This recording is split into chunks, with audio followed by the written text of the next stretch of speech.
देखिए हर खबर यहीं पर। सब्सक्राइब कीजिए TV9 भारतवर्ष।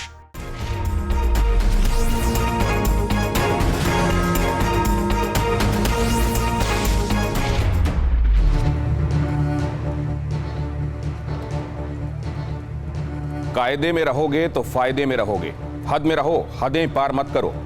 अगर किया तो भुगतोगे, पछताओगे, गंवाओगे और ज्यादा कीमत चुकानी पड़ेगी, खाक में मिल जाओगे। नमस्कार, मैं हूं दिनेश गौतम। हमारे बेहद ही खास चौड़ी में आप सभी का स्वागत है। सरहद पर हदें पार कर चुके चीन को रक्षा मंत्री राजनाथ सिंह ने सीधी चुनौती दी है। वायुसेना की कमांडर कॉन्फ्रेंस में कह दिया है कि हर मुकाबले के लिए, हर परिस्थिति में, हर समय तैयार रहें, हर चुनौती के लिए तैयार रहें।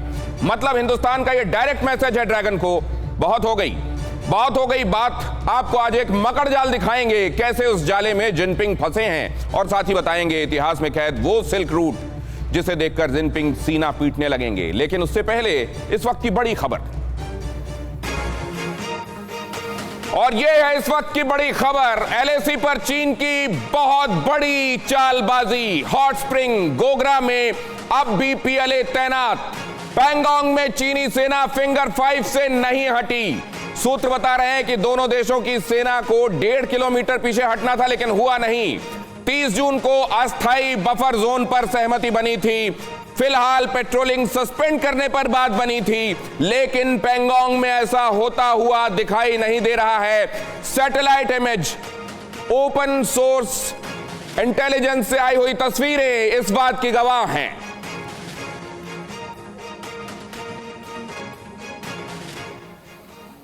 विशेषज्ञों की निगाह से सबसे कॉम्प्लेक्स मामलों में से एक चीन का मामला, जिसको कोई नहीं समझ पाता, उसे समझने की कोशिश करेंगे। एयर मार्शल सुनील नानोदकर हमारे साथ जुड़ रहे हैं। लेफ्टिनेंट जनरल विनोद भाटिया हमारे साथ चर्चा का हिस्सा होंगे। मेजर जनरल संजय सोई हमारे साथ इस चर्चा में होंगे। विष्णु प्रकाश साहब पूर्व राजनयिक इस चर्चा का हिस्सा हैं। अभिजीत छाबड़ा इतिहासकार हमारे साथ जुड़ेंगे, खास तौर से आपको यह बताने के लिए कि जहां भारत की सभ्यता, भारत की संस्कृति का आज भी प्रमाण मिलता है, दस्तावेजी प्रमाण मिलता है, उन जगहों पर अपनी मोहर लगाकर चीन कैसे उसे अपना बताने लगता है। लेकिन सबसे पहले आपको यह बताऊंगा कि कैसे कमांडर लेवल पर हुई बातचीत के बाद भी चीन वो करने के लिए तैयार नहीं है जो बातचीत के दौरान उसने कहा था। ये पहली बार तो नहीं है, लेकिन एक बार फिर सबूत आपके सामने रखता हूं। आइए आपको ये दिखाते हैं कि पैंगोंग के इलाके में उसने क्या किया है। सैटेलाइट इमेज क्या दिखा रही है, कहां तक चीनी सेना अब भी सैटेलाइट में नजर आ रही है और कहां से उसने हटा है। गलवान से हटा तो है, लेकिन पैंगोंग कब छोड़ेगा? पैंगोंग क्यों नहीं छोड़ रहा है? ये अड़ी में हमने आपको लगातार बताया कि यहां पैंगोंग और स्पेंगर से जाने वाली रोड G219 से जुड़ती है, जो तिब्बत और काश्गर को जोड़ता है, जो जिनजियांग को जोड़ता है, और ये 1000 किलोमीटर का लंबा जो हाईवे है, वहीं से वॉर रिजर्व्स को आगे पहुंचाना चाहता है फॉरवर्ड पोस्ट तक। इसीलिए हम कह रहे हैं कि गलवान से तो हटा है, लेकिन पैंगोंग कब छोड़ेगा? आइए ये तस्वीरें देखते हैं और इसका उत्तर खोजने की कोशिश करते हैं। पैंगोंग झील वैसे तो आप देख चुके हैं, लेकिन सैटेलाइट इमेज में यहां जिस तरीके से आपको नजर आ रही है, उससे आपके दिमाग में पहले जो इमेज है आपको कोरिलेट करना पड़ेगा। दोनों के बीच में संबंध बना, अगर आप यहां पे कोरिलेट करेंगे तो समझ पाएंगे कि ये है वो फॉक्स होल वाला इलाका, जिससे लोमड़ी के गड्ढे वाला इलाका कहते हैं, फिंगर 4 समझ लीजिए। और यहां से पीछे हटना था, लेकिन इसके बहुत करीब अब भी चाइनीज टेंट नजर आ रहे हैं। यहां भी आपको चाइनीज टेंट नजर आ रहे हैं। यहां सामने की तरफ न सिर्फ उसने पोस्ट बना रखी है, बल्कि पीछे की तरफ तो बाकायदा उसने फोर्टिफाई कर रखा है, और रिजेस से अब भी उतरा है कि नहीं यह भी स्पष्ट नहीं हो पाया। क्या हम अगली तस्वीर देख सकते हैं प्लीज? ये 18 जुलाई 2020 की और जून 2020 की तस्वीर आपको यहां नजर आ रही है। जून 2020 में कैसी, कहां पर क्या पोजीशन थी। चीन के हर कदम का मुंहतोड़ जवाब देने के लिए हम तैयार हैं, लेकिन आप देखिए चीन अपनी, और इसीलिए रक्षा मंत्री ने यह बात कही थी कि बातचीत तो हो रही है, इसका हासिल क्या होगा हमें मालूम नहीं, इसलिए हम तैयार हैं। यहां अब आप देखें, उसने यहां पर फॉक्सहोल पॉइंट यहां पर है, यहां नया डॉकिंग सेंटर, उसने डॉकिंग सेंटर मतलब जहां पर वो अपनी बोट्स को जाकर खड़ा कर सकता है, एक तरीके का छोटा नौका बंद समझ लीजिए, वो यहां पर इसने बना रखा है। यहां राडार स्टेशन बना रखा है, यहां राडार से वो गतिविधियां पकड़ने की कोशिश करेगा, और बाकायदे इसके लिए इंस्टॉलेशन उसने किए हुए हैं। ये पैंगोंग झील का इलाका आपको दिखाई दे रहा है। जून और जुलाई की तस्वीरें आपको ये बताने के लिए काफी हैं कि अब भी कहे मुताबिक वो पीछे नहीं हटा है। और ये तो हम आपको कल बता ही चुके हैं अड़ी के दौरान ही कि कैसे ना तो वो 56 की ना वो 1960 की खुद की कही हुई लाइन ऑफ एक्चुअल कंट्रोल को, जो कोऑर्डिनेट्स उसने खुद दिए थे अक्षांश और देशांतर रेखाओं के, वो खुद नहीं मानता। और एक बार इस तस्वीर को आप ध्यान से देख लें और फिर एक बार इस तस्वीर को देखिए। फॉक्सहोल पॉइंट के ही पास की तस्वीर हम आपको दिखा रहे हैं। यहां आपको वो स्ट्रक्चर जो बहुत बारीक नजर आ रहे थे पिछली तस्वीरों में बड़े होकर नजर आएंगे।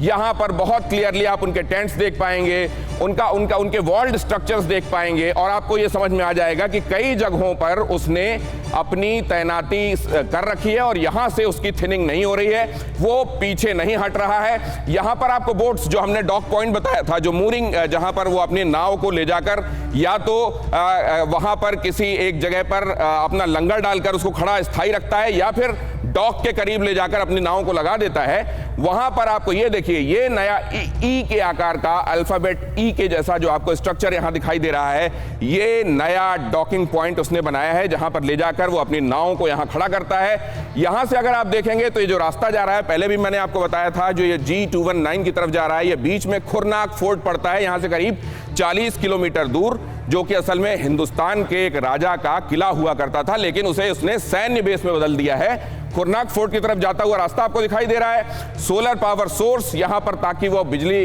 ऊर्जा की अपनी जरूरतें पूरी कर सके।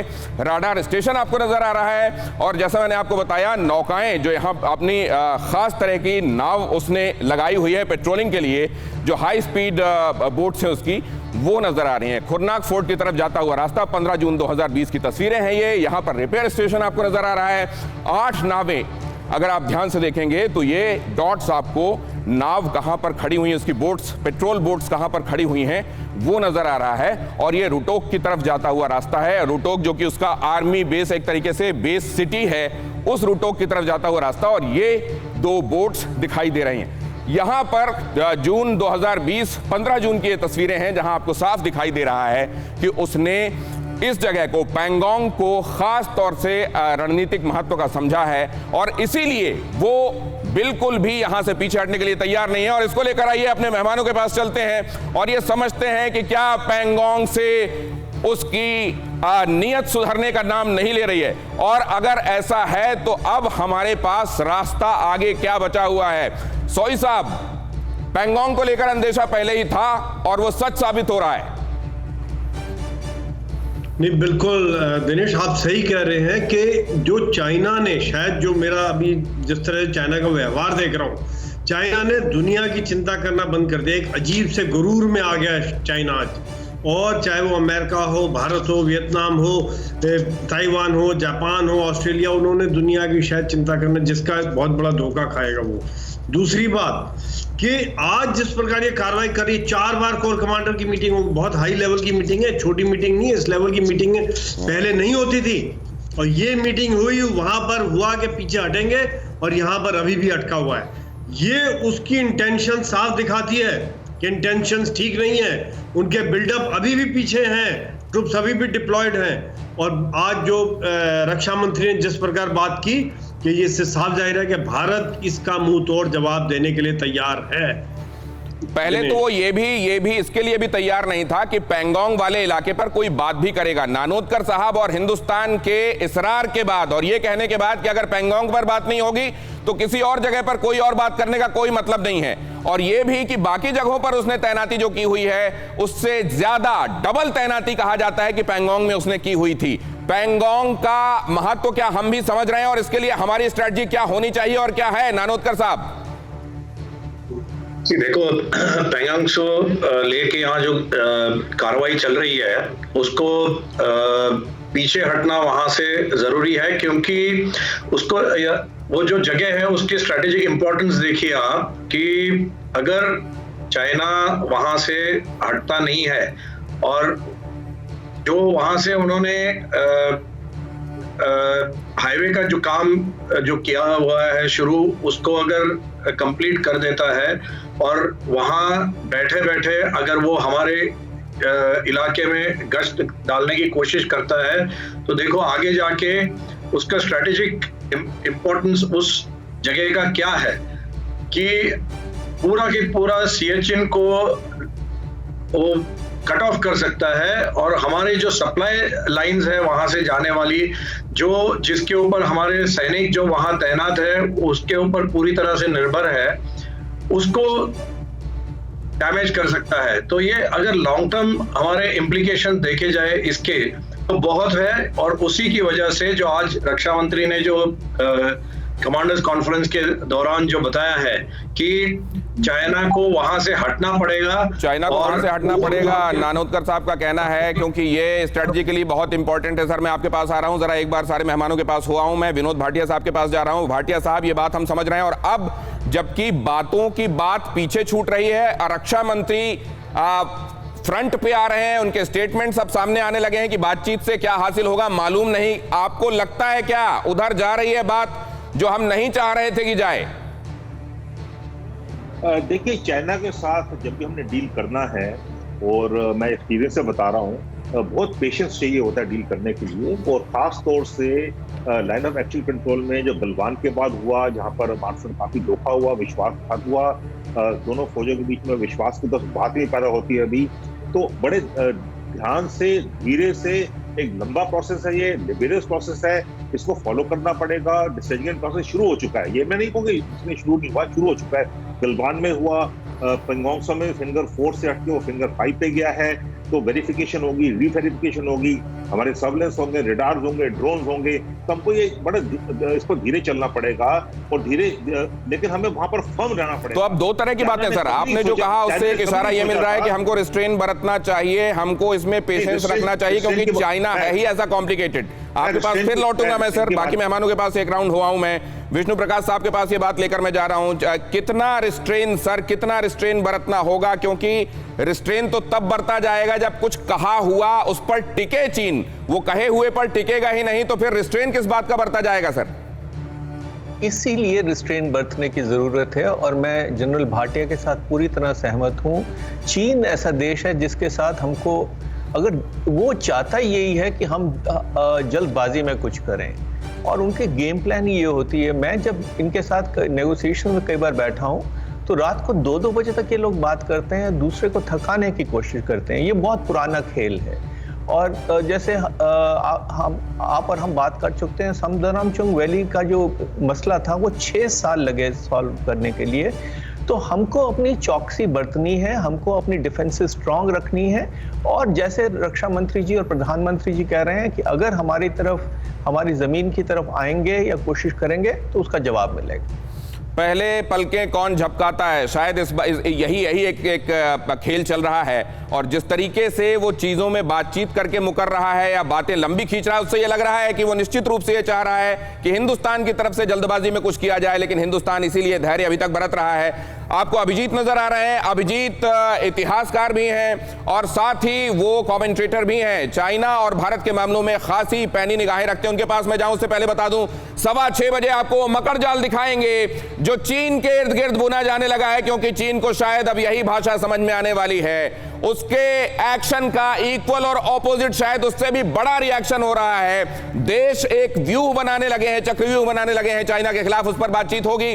लेकिन उससे पहले ये बड़ी खबर, अभिजीत के पास जाने से पहले आपको बता दूं, चीन के लिए यह सबसे डरावनी खबर है। ध्रुवास्त्र मिसाइल का सफल परीक्षण उड़ीसा के बालासोर में किया गया है।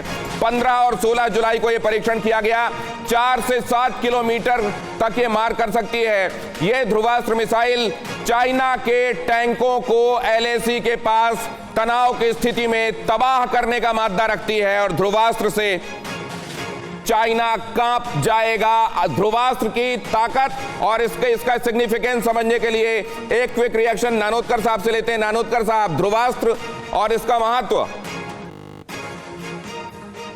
देखिए, पहले तो ये इंडिजिनस कैपेबिलिटी हमने बिल्ड करी है, इसके ऊपर काम चल रहा था काफी अरसों से और काफी दिनों से, और जो अभी हमने अचीव किया है, इसकी टेस्ट जो करी है वो, उससे हमें जो सक्सेस मिला है, तो इससे हमारे सर्विसेज का मनोबल तो बढ़ ही जाएगा, और एक capability buildup, indigenous capability Bharat की सेना की क्षमता में और विस्तार होगा। और जब घर में ही बना हुआ एक अस्त्र आपके पास आता है तो आपको और संबल मिलता है। अभिजीत, एक क्विक कमेंट आपसे मैं लूंगा, पैंगोंग की स्थिति को देखते हुए असल में किधर जा रहा है मामला? देखिए, चाइना के बारे में मैं दो चीजें कहना चाहूंगा। पहली बात तो यह है कि अगर चाइना कुछ कहता है कि हम ये करेंगे, तो हमें उस पर विश्वास नहीं करना है, क्योंकि चाइना मशहूर है अपने अग्रीमेंट्स तोड़ने के बारे में। सो अगर वो कुछ कहते हैं तो हमें वो वेरीफाई करना है कि वो एक्शन लेते हैं कि नहीं। तो अगर ये कहते हैं कि हम पीछे हट करेंगे, तो वी हैव टू वेरीफाई कि ये लोग एक्चुअली पीछे हट कर रहे हैं। दूसरी बात यह है कि हमें चाइना का लॉन्ग टर्म गेम प्लान समझना है। तो चाइना चाहता क्या है हमारे से? चाइना इस लद्दाख एरिया में चाहता क्या है? चाइना के ऑलरेडी कब्जे में। मैं आपसे समझूंगा सर उसका लॉन्ग टर्म गेम प्लान क्या है, साथ ही आपसे सिल्क रूट पर भी बात होगी, लेकिन अभी जरा ये समझ लें कि बाकी के देश उनका गेम प्लान क्या चल रहा है और क्या चाइना ये समझ रहा होगा। आइए आपको समझाते हैं क्या व्यूह रचना हो रही है चीन के इर्द गिर्द, कैसे उसको सामरिक, राजनीतिक, आर्थिक मोर्चे पर पटखनी देने की एक नीति अब देशों की तरफ से आगे बढ़ रही है। और ये यकीनन इसको चाइना के खिलाफ किसी संगठन का नाम नहीं दिया गया है, लेकिन असल में ये एक संगठन बनता जा रहा है जो चीन के खिलाफ बरखिलाफ खड़ा होगा। और क्या चाइना इस बात को समझ रहा है और इससे उसको कोई सद्बुद्धि आने की उम्मीद रखी जाए क्या? यहां पर आप देखें वो मकड़जाल, जिस मकड़जाल का जिक्र हम कर रहे हैं, जिसमें एक बार फंसने के बाद जिनपिंग को बाहर आने का रास्ता नहीं मिलेगा। शी जिनपिंग कहा जाता है अपने 10 लाख विरोधियों को चीन के अंदर मरवाने के बाद वो तख्तो-ताज तक पहुंचा है। तो जाहिर है वो यहां से नहीं हटे और चीन को वहां पहुंचा दे कि आने वाले दिनों में भी उसकी जय जयकार चीन के अंदर होती रहे। यही चाहता है वो। लेकिन ये मकड़जाल आप देखिए, इसमें आपको उधर से शुरू करते हैं। ये ताकतवर मुल्क ब्रिटेन और अमेरिका, लगातार इनकी तरफ से बयान आ रहे हैं वो 5G में हुआवी को दिया हुआ कॉन्ट्रैक्ट हो, कनाडा ने किस तरीके से घेरा है वो भी हम आपको बता दें। ऑस्ट्रेलिया ने भी यह बता दिया है कि अब उसके साथ और ज्यादा संबंध रखना मुमकिन नहीं है। ठीक है, वो हमारे ऊपर सैंक्शंस लगाता है और हमारी कुछ चीजों को अपने यहां पर अगर आयात और निर्यात के संदर्भ में अंकुश लगाता है तो हमको मंजूर है, लेकिन अब उसके खिलाफ हम खड़े होंगे, उसके साथ नहीं जाएंगे। अमेरिका, ब्रिटेन बहुत मुखर होकर सामने आए हैं, ऑस्ट्रेलिया भी इनके साथ सामने आ गया है। इसी के साथ जापान का क्वाड बन रहा है हिंदुस्तान का। और यहां आप देख रहे हैं कनाडा ने यह बता दिया है कि हांगकांग को लेकर जो समझ बनी थी, अब जहां नया उसने सिक्योरिटी लॉ लागू किया है चाइना ने, अब उसके साथ पहले जैसे संबंध नहीं हो सकते। जापान ये लगातार बता रहा है, उसने अपनी कंपनियों को ये कहा है कि चाइना से जो ऑपरेट कर रहे हैं आप वहां से हटिए, आपका जो नुकसान होगा उसकी भरपाई हम करेंगे। भारत ने कितने सारे करार, वो रोड से रिलेटेड हो, वो रेल से रिलेटेड हो, वो निरस्त किए हैं। कितने सारे एप्लीकेशंस जो चाइनीज एप्लीकेशंस थे वो बंद किए हैं। और आने वाले दिनों में ये और बढ़ते क्रम में आपको नजर आएगा। और LAC पर तो हम मुंह तोड़ जवाब दे ही रहे हैं। रूस जो अभी तक चाइना के साथ खड़ा हुआ था, अब उसको भी ये समझ में आने लगा है कि व्लादिवोस्तोक पर वो अपना कहकर कब्जा जमा रहा है। अभी चारों तरफ से घिरा हुआ है, इसलिए शांत है, लेकिन अगर वो व्लादिवोस्तोक को अपना बता सकता है तो कितना सगा है वो रूस का, ये रूस को भी समझ में आने लगा है। एक जमाना ऐसा भी था जब रूस और चीन के बीच में तनातनी बहुत बढ़ गई थी। हालांकि रूस ये समझता है कि उसकी एक बहुत बड़ी सीमा की रेखा वो चीन के साथ लगती है, इसलिए फिलहाल वो किसी तरह का तनाव नहीं चाहता है। लेकिन ये भी तय है कि रूस ये समझता है कि चीन की नीयत ठीक नहीं है और इसीलिए एक मकड़जाल बनता जा रहा है जिनपिंग के इर्द गिर्द। और ये मुस्कुराता हुआ चेहरा जो आपको यहां नजर आता है, बहुत जल्द मुमकिन है कि चिंता की रेखाएं इसमें आपको नजर आएंगी। लेकिन ये व्यूह रचना जो यहां पर बन रही है देशों की तरफ से, क्या चीन इसको समझ नहीं रहा होगा? और क्या चीन इसके लिए कोई काउंटर प्रिपेयर्डनेस के साथ सामने आएगा क्या? सोई साहब। नहीं, बिल्कुल जैसा कि आप कह रहे हैं कि चीन को आज पूरी दुनिया कोविड-19 है या उसके बाद जिस प्रकार धोखा दिया है, करार तोड़े हैं। हांगकांग के साथ 2047 तक होना था, वहां पर न्यू सिक्योरिटी लॉ लगा के एक जिसका विश्वासघात किया है। और जिस प्रकार से आज America, England, Australia, Japan, Vietnam, Taiwan, Bharat चीन के सामने खड़े हैं, तो इसको चीन अभी इसके बारे में सोच रहा है। वो एक तरफ कोशिश कर रहा है ईरान को अपनी तरफ खींचने की, जो कुछ छोटे छोटे देश हैं, नॉर्थ कोरिया को कुछ भड़काने की कोशिश करेगा, और जो कुछ छोटे देश हैं जैसे पाकिस्तान है या श्रीलंका है, नेपाल है, जहां पर नेपाल की जनता भारत के साथ है, सिर्फ ओली उनके साथ है। तो इस तरह के कुछ देश हैं जो बहुत कम संख्या है जिनके साथ आज चीन कोशिश कर रहा है। लेकिन ये बात निश्चित है कि जिस प्रकार वो घिरा हुआ है, ये चीन के लिए बहुत कठिन समय है। और उसको शायद वो समझ नहीं रहे हैं। दिनेश, क्या विष्णु प्रकाश साहब असल में शी जिनपिंग ये देखते हुए कि वो खुद उम्र के किस पड़ाव में हैं और उनकी महत्वाकांक्षाएं क्या हैं, वो माओ के बाद अपना अब खुद को सबसे बड़ा नेता स्थापित करने में लगे हुए हैं, क्या इसीलिए वक्त से पहले वो कार्ड्स उन्होंने खेल दिए हैं जो खुद उनके लिए और चीन के लिए बहुत खतरनाक साबित होने वाले हैं? यही दिखाता है क्या ये मकड़जाल? 100% सही है। मैं यही कहना चाह रहा था कि वो अपने समय से पहले ही अपने कार्ड्स खेल रहे हैं। उन्होंने कभी सोचा नहीं था कि इस तरह से दुनिया एकजुट होती हो जाएगी। और जिस तरह से मैं 2 देशों की ज़रूर बात करना चाहूँगा यहाँ। अमेरिका जिसने 10 साल तकरीबन उधर मुंह दूसरी तरफ रख के और चीन को ये सब कुछ करने दिया, उनका रुख एकदम से जैसे बदला है पिछले कुछ महीनों में और ख़ास तौर पे पिछले कुछ दिनों में, ये कभी शी जिनपिंग सोच नहीं सकते थे। दूसरा जो आपने ऑस्ट्रेलिया का जिक्र किया, जिस तरह ऑस्ट्रेलिया ने चीन को कहा है कि देखिए हमारा स्वाभिमान पहले है, बाकी चीज़ें बाद में हैं, तो ये चीन की बौखलाहट का कारण है, क्योंकि आज उनको समझ नहीं आता कि बाहर कैसे निकलें इस मकड़जाल से। लेकिन ये मकड़जाल बुनने के लिए उन्होंने खुद आमंत्रित किया है इन तमाम देशों का। अब मैं ये समझना चाहता हूं भाटिया साहब कि क्या वहां पर भी चीन में समझा जाने लगा होगा कि एक आदमी के सनक की वजह से हम सब खतरे में आ सकते हैं, या वहां पर राष्ट्रवाद के नाम पर ये जहर, ये जिंगोइज्म का जहर लोगों की नसों में भर दिया गया है और वो भी इस समय आंखों में पट्टी बांधकर घूम रहे होंगे? देखिए, चाइना में इंटरनल फॉल्ट लाइन बहुत ज्यादा है। शी जिनपिंग के विरोध में बहुत लोगों ने बहुत कुछ बोला है और बोल रहे हैं। एक इंटरनल डिसेंट है वहां पर, तो शी जिनपिंग को इसका पता है।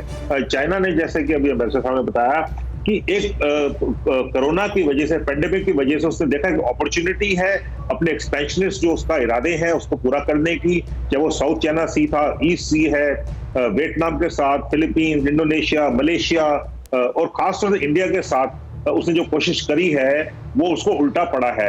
उसने कभी नहीं सोचा था कि इंडिया के साथ ये करेगा, इंडिया के साथ उसका ऐसा जवाब मिलेगा। आज इंडिया के पीछे पूरी सब देश है, हमारे साथ देश हैं। यूएस ने जर्मनी से, यूरोप से अपने कम्बैट पावर रिडिप्लॉय कर दी है।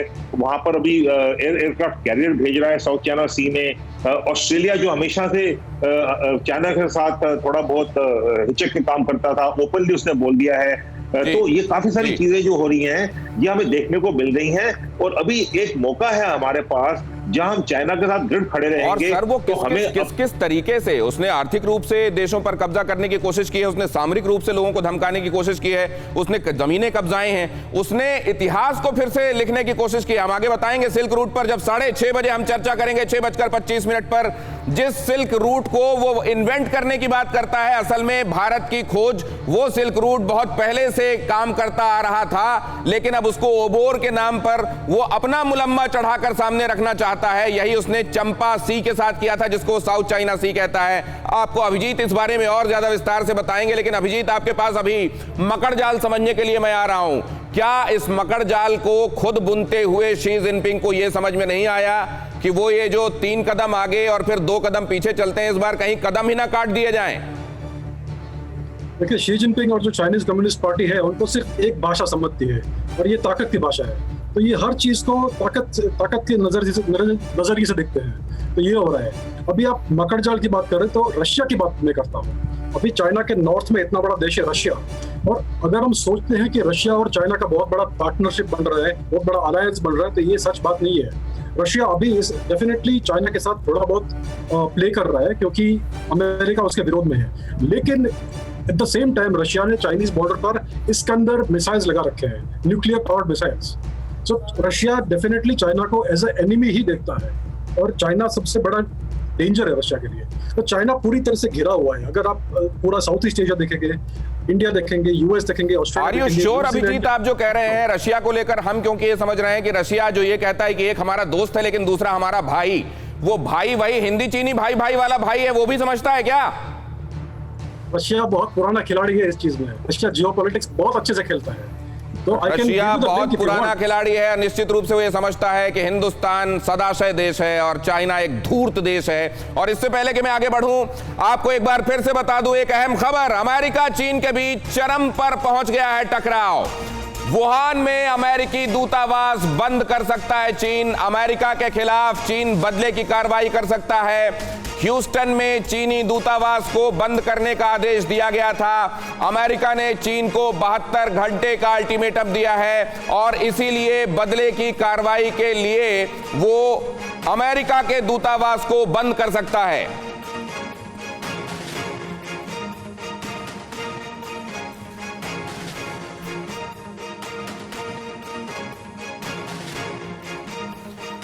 और दूसरी अहम खबर भी आपको बता दें, चीन के खिलाफ एक बड़ा गुट तैयार हो रहा है। अमेरिका, ऑस्ट्रेलिया, जापान सब तैयार हैं। कनाडा, रूस, ब्रिटेन भी चीन के खिलाफ तैयार हैं। यूएस ने ब्रिटेन के हुआवी के बैन की तारीफ की है। ब्रिटेन का पूरा डेटा चीन के पास चला जाता वरना, ऐसा कहा जा रहा है और ये कहा है माइक पॉम्पियो ने।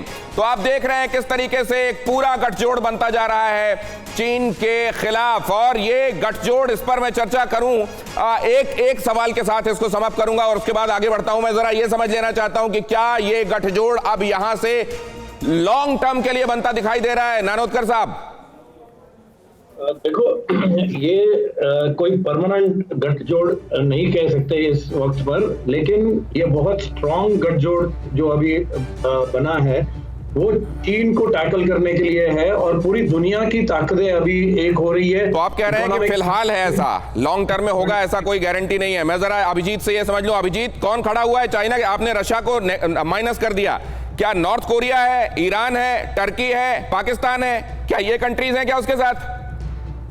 जी हाँ, जिसका भी अभी चाइना से कुछ बेनिफिट मिलने वाला है वो सब चाइना के साथ खड़े हैं, जैसे कि Iran, Pakistan, North Korea, Turkey थोड़ा बहुत है और Russia up to some extent है उसके साथ चाइना के साथ। लेकिन और अभिजीत, अब वो खबर जो असल में हमने आपके ट्वीट को देखते हुए ही उठाई है, जरा उसका जिक्र करेंगे और ये समझेंगे कि सिल्क रूट क्या होता रहा है, क्या है वो रेशमी रास्ता जिसको रेशमी फंदे के तौर पर इस्तेमाल करने की चीन सोच रहा है। वो रेशमी रास्ता जो एशिया को और मध्य एशिया को, उधर यूरोप को, उधर मिडिल ईस्ट को, इनको आपस में जोड़ता था व्यापार के लिए, सांस्कृतिक आदान प्रदान के लिए, राजनीतिक व्यवस्थाओं को समझने के लिए।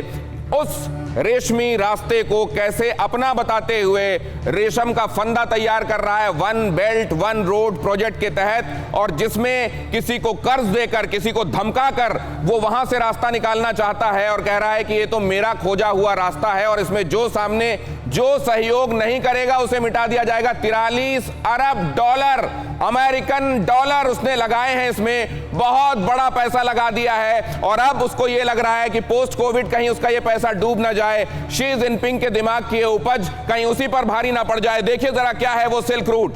ये है पुराना सिल्क रूट जो चाइना के जियान से निकलता था और यहां से होता हुआ, अभी मैं बताऊंगा कि हिंदुस्तान से कैसे कनेक्टेड है ये। और असल में हिंदुस्तान के व्यापारी क्योंकि लो प्रोफाइल रहते थे, उस रास्ते पे जाते तो थे लेकिन इसको कभी उन्होंने नक्शे में नहीं बताया। जियान से निकलकर पहुंचता हुआ ये रास्ता आगे जाता हुआ यहां पर जिनजियांग के काशगर से आगे बढ़ता है और फिर मिडिल ईस्ट की तरफ, यूरोप की तरफ निकल जाता है। मैरीटाइम रास्ता भी है इसका। ये तो आपने लैंड रूट देखा है, ये यहां से निकलकर जाता हुआ ये जमीनी रास्ता है जो जाता है पहाड़ों के ऊपर से, कहीं मैदानों से, कहीं नदी के किनारे घाटियों से होता हुआ आगे निकलता है। लेकिन इसका मैरीटाइम रूट भी है। कौन सा है वो समुद्री रास्ता वो भी मैं आपको बताऊंगा, लेकिन इसको बहुत ध्यान से देख लीजिए कि ये जो है, ये रास्ता जो जा रहा है ये असल में ओरिजिनेट होता है यहाँ पटना से, भारत में बिहार की राजधानी से, और फिर यहाँ से प्रयागराज होते हुए, दिल्ली होते हुए, तक्षशिला, मौर्य साम्राज्य आपको याद होगा, चाणक्य, चंद्रगुप्त आपको याद होंगे, और यहाँ से आगे होते हुए और ये ताशकंद की तरफ जा रहा है। तो ये जो रूट है जो पहले से एग्जिस्ट करता है, असल में उसमें कुछ चालाकियों, कुछ अपने हिसाब से ट्विस्ट करके उसने एक नया ओबोर टर्म कॉइन किया है और इसको वो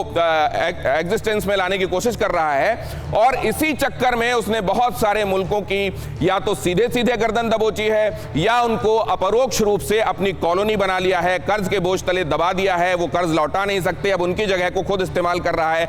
उन्हीं में से एक पाकिस्तान है जहां से वो चाइना पाकिस्तान इकोनॉमिक कॉरिडोर निकालने की कोशिश कर रहा है, वो भी मैं आपको बताऊंगा।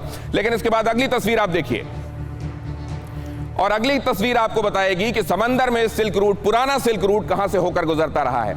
अब इस तस्वीर को अगर आप ध्यान से देखेंगे तो यहां आपको दिखाई देगा, यहां ग्वांझाओ, जिसको हम ग्वांझाओ कहते हैं, वो ग्वांझाओ के तरीके से भी बोला जाता रहा है। और यहां से होकर यहां आपको वियतनाम का क्विन होन शहर दिखाई दे रहा है, जो कि उत्तर पूर्वी शहर है उसका, समुद्र के तट पर स्थित। और यहां से होकर आगे जाकर पैलम्बैंग, जो कि सुमात्रा का एक शहर है, और इन दोनों के बीच में से यहाँ आपको इंडोनेशिया दिखाई दे रहा है, यहाँ मलेशिया दिखाई दे रहा है, बीच में ये मलक्का जल संधि है जहां से होकर ये रास्ता आगे, यहाँ आपको गाल दिखाई दे रहा है श्रीलंका का, जो कि उत्तर पश्चिम का एक तटवर्ती शहर है, यहाँ पोर्ट है। गाल से होकर आगे ये कालीकट में जाता है, केरल में भारत का बंदरगाह, जहां सबसे पहले आपको याद होगा वास्को डी गामा 1498 में पहुंचा था। और उसके बाद ये आगे यहां पहुंचता है हॉर्मुज। हॉर्मुज आपको मालूम है कि यहीं से लगभग 80 से 90% ईंधन की जो सप्लाई होती है वो इस रास्ते से होते हुए, और आगे यहां आपको दिखाई दे रहा है केन्या का मलिंदी। तो कुल मिलाकर उस समय का जो मैरीटाइम सिल्क रूट था वो आपको यहां पर ये हाईलाइट होता हुआ नजर आ रहा है। तो एक लैंड सी रूट, सिल्क रूट, और दूसरा सी सिल्क रूट आपको नजर आ रहा है। और इसी को अपने हिसाब से ट्विस्ट टर्न करके उसने अब ओबोर की एक परिकल्पना लाई है, और उसका मकसद सिर्फ और सिर्फ एक है कि क्योंकि ये जो समुद्री रास्ता है, समुद्र में अमेरिका की, वेस्ट की बहुत मजबूत प्रेजेंस है, और चाहे जब मलक्का स्ट्रेट में उसको घोटकर उसको आगे बढ़ने से रोका जा सकता है, लिहाजा वो लैंड में अपने आप को मजबूत करना चाहता है, और पाकिस्तान के ग्वादर से होकर, या अगर उसको लगेगा तो म्यांमार में भी अपना सामान उतारकर और वो रोड के जरिए अपने शहरों तक पहुंचाना चाहता है। चीन की असलियत यह है कि अगर उसके 18 राज्यों को छोड़ दें तो मौलिक रूप से कोई भी राज्य उसका अपना नहीं है। उसने सब हड़पा है, जिनजियांग तो पूरे तौर पर हड़पा है, और इसलिए हड़पा है ताकि यहां से पश्चिम को जाने वाला रास्ता वो खोल सकें। और ये जो खूबसूरत इलस्ट्रेशन आपने देखा है, जिससे आपको पूरी तस्वीर साफ हो गई होगी, हमारे ग्राफिक डिपार्टमेंट में काम करने वाले प्रतिभावान साथी हमारे मुकुल, उनकी वजह से हमने आपको ये दिखाया। और आइए अब इस चर्चा को आगे बढ़ाते हैं और समझते हैं कि ये जो सिल्क रूट है, इसको ओबोर का नाम देके और ये बताते हुए कि हमने ये खोजा है और ये हमारी महत्वाकांक्षी परियोजना है, क्या दिखाना चाहता है चीन? अभिजीत, देखिए, ये जो सिल्क रूट जिसे हम कहते हैं वो एक्चुअली एक बहुत पुराना इंडियन ट्रेड रूट है, व्यापारी रास्ता। तो इसका मैं हिस्टोरिकल बैकग्राउंड आपको दिखाता हूँ। चाइना का इतिहास कितना पुराना है, 3000 साल, 4000 साल, 2000 BC के पहले चाइना का कुछ नामो निशान नहीं था। अभी आप अगर हड़प्पा को देखेंगे तो उसमें 2500 BC उस टाइम पर रेशम का उत्पादन होता था। इसका हमें आर्कियोलॉजिकल एविडेंस मिला है। तो चाइना से पहले यहाँ पर इंडिया में सिल्क का उत्पादन होता था। और अगर हम ऋग्वेदा के देखेंगे, ऋग्वेदा और दूसरे जो हमारे पुराण है, उसमें हिमालय के नॉर्थ में बहुत सारे गढ़ राज्यों की बात होती है, जैसे कि उत्तर कुरु, उत्तर मध्य, बहलिका, कम्बोज एक्सेट्रा। तो ये सब इंडियन किंगडम्स थे। और जैसे चाइना का जिंजियांग है, वहां पर खोतान नाम का सिटी है, उसका एक्चुअल नाम है गोस्थान। दूसरा अपना ताशकंद है, उसका असली नाम है तक्षखंड। तो ये सारा इंडियन एरिया था पहले, और इंडिया और बाकी वेस्ट का जो इलाका है उसमें ट्रेडिंग होता था। तो ये जो पूरा सिल्क रूट जो है वो एक्चुअली इंडियन ट्रेड रूट था, उसको बाद में चाइना की तरफ एक्सटेंड किया गया था। तो इसके लिए इसका ओरिजिन इंडियन है। अभी चाइना कहता है कि वो ये सारी चीजें हमारी है, तो दैट इज फेक हिस्ट्री, ये फैब्रिकेटेड हिस्ट्री है। तो ये करने के पीछे चाइना की मंशा क्या है, क्या दिखाना चाह रहा है वो? क्या दुनिया ये बात नहीं जानती है कि अगर वो ये दिखाने की कोशिश कर रहा है कि वो इतिहास रच रहा है, तो ये इतिहास तो हिंदुस्तान ने बहुत पहले रचा हुआ है, वो नया क्या करने वाला है? देखिए, आजकल फेक न्यूज का जमाना है, तो उसके पहले फेक हिस्ट्री का जमाना हुआ करता था, और वो अभी भी चल रहा है। तो चाइना को सच क्या है उससे कुछ पड़ी नहीं है, उनको सिर्फ अपना विस्तारवाद करना है और उनको ट्रेड करना है, अपना इकोनॉमिक पावर बढ़ाना है। तो ये हिस्ट्री को रिफॉर्मुलेट करके ये सब करना चाहते हैं। तो अभी ये कह रहे हैं कि वन बेल्ट वन रोड, हमारा पुराना जो सिल्क रोड है उसका एक्सटेंशन है, उसको हम रिवाइटलाइज कर रहे हैं। अब सवाल ये है कि क्या अगर ठीक है ये इन्होंने ये ऊपर से कहीं से इनको नाजिल हुआ है, इसके पहले एग्जिस्ट ही नहीं करता था, और इनको अचानक कहीं से इल्हाम हुआ है और इनको मालूम है कि कहीं पर ये वन बेल्ट वन रोड बनाकर, और ये, लेकिन क्या दुनिया को ये पता नहीं चल गया नानोदकर साहब कि वन बेल्ट वन रोड के पीछे चाइना की मंशा क्या है? क्या दुनिया गुलाम होना चाहती है चीन की?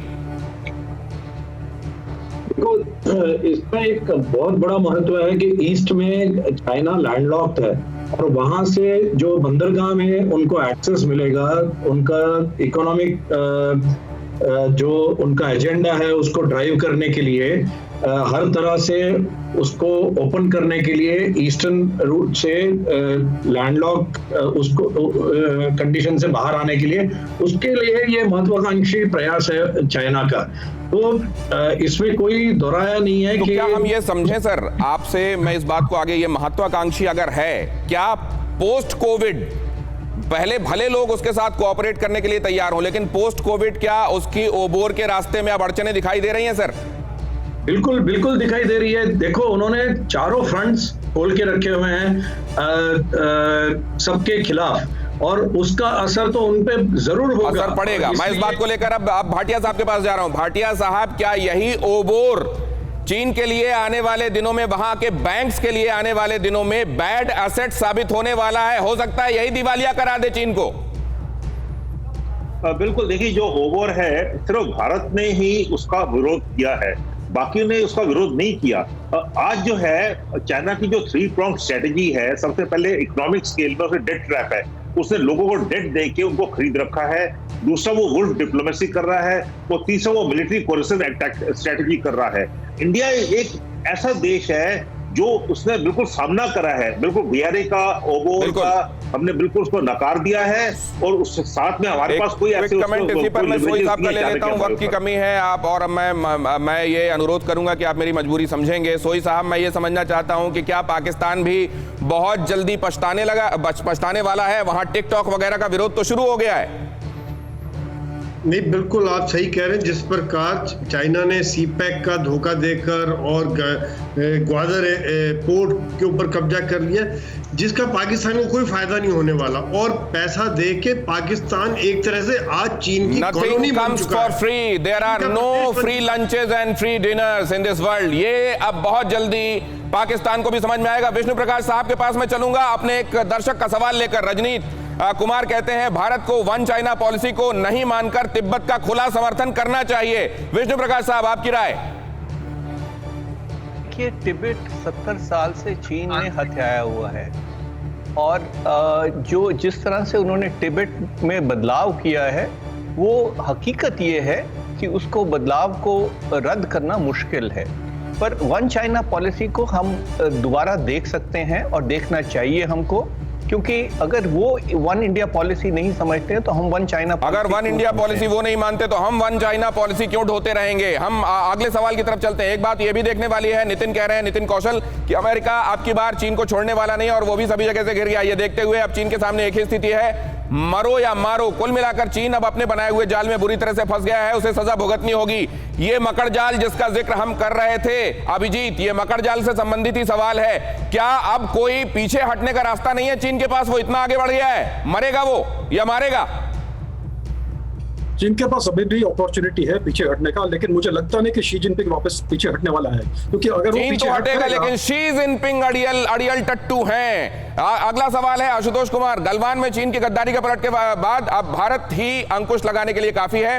पीएम से विनती है कि भारतीय 150 रुपए में पेट्रोल भरा लेंगे, लेकिन चीन पर गोला all is mother bomb, all is father bomb ही गिराना चाहिए। वो ये कह रहे हैं कि चीन को छोड़ा नहीं जाना चाहिए, हम दुश्वारी झेलने के लिए तैयार हैं। नानोदकर साहब,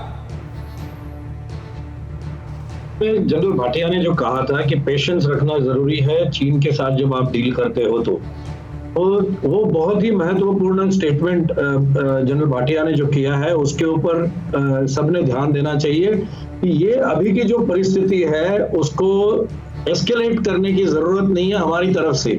परिस्थितियों को एस्केलेट करने से हमको बचना होगा, और जोश में होश खोने से बचना होगा, चीन को गलती करने देना होगा। अगला सवाल हमारे एक दर्शक हैं जो पूछ रहे हैं, रूपपति उनका नाम है, कि अगर भारत एससीओ और ब्रिक्स से बाहर होने का फैसला ले लेता है तो इससे भारत को क्या फायदा और नुकसान हो सकता है? हमें आज नहीं तो कल भारत को एक नाव पर ही सवार होकर चलना होगा। पिछले 70 सालों से 2 नावों की सवारी से हमको बहुत नुकसान हुआ है। सोई साहब, ठीक ऑब्जर्वेशन है ये?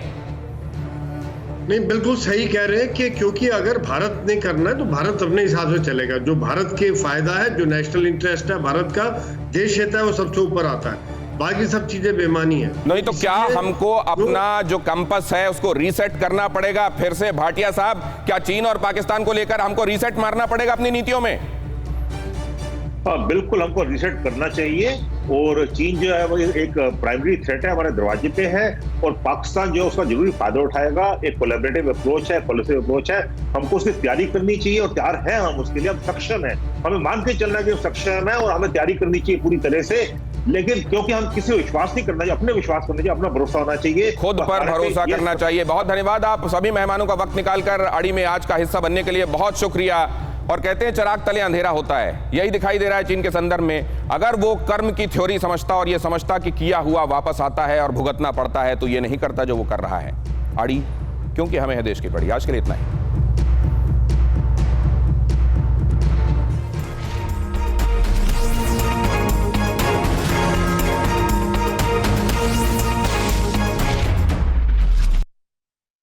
परवाह देश की, सोमवार से शुक्रवार रात 10 बजे TV9 भारतवर्ष पर।